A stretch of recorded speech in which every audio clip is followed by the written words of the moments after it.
Hello everyone, my name is Lauren Vermeulen. I am originally from Grand Rapids, Michigan. I graduated from Michigan State in the spring of 2014 with a major in Spanish and a minor in math. I got my teaching certificate a year later in the spring of 2015, and ever since then, I have been teaching at Baker Middle School in Troy, Michigan. My first year, I was hired in as a Spanish teacher, and now in my third year, I am teaching 6th and 8th grade math as well as 8th grade math support. One of my biggest passions is traveling. So over here you can see some of my travels from the summer. I spent 3 weeks traveling throughout Europe with just a backpack. And then I came home, and a couple weeks later I went out to Vail, Colorado for a whole week. And I spent the week hiking and all that kind of stuff, which was really cool to see some of the gems that we have here at home in the United States.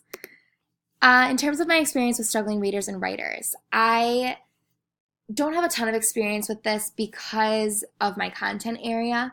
In terms of Spanish, we did focus on reading and writing, however, in Spanish. So a lot of the students who had, since it's an elective class, a lot of the students who have struggles with reading and writing are actually in support classes. And so taking a support class, they lose an elective. So most students then lost Spanish. So I didn't really have a lot of students who struggled a ton. It was more a struggle with the language itself. In terms of math, which obviously is what I'm teaching now, it's more so into the story problems and reading through the story problems. There isn't a lot of writing in our class, but reading definitely becomes involved when it comes to those particular problems that are a little bit lengthier. The current demographics that I have in my class, I have 19 English language learners. 3 of those students are in transitional language classes. So our 6th graders have a block of 1 hour of language arts, the other hour of reading. And students who are English language learners who are in this transitional class, that means that they're newcomers to the United States. So they're still learning English, and therefore they have special classes for that. 2 students who are English language learners are not newcomers, so they're in just a reading support class, which teaches more strategy kind of stuff, and they're smaller classes of just like 9 students. And then I have 7 students total, including this too, so 5 who are the general education population who receive reading support as their language class. So it's a little bit different, it's a smaller size. I also have 2 special education students, 1 student receiving services specifically for language arts.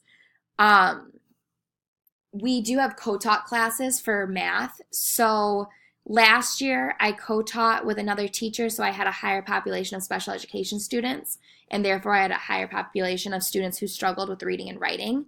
However, my co-teacher was the one who worked more with them. So I didn't have a ton of experience just myself because she did a lot of the strategy parts with those students last year.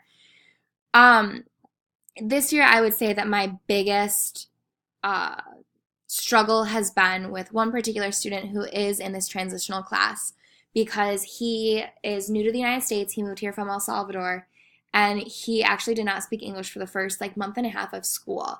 So I actually communicated to him in Spanish instead of in English, and that was how I taught him math.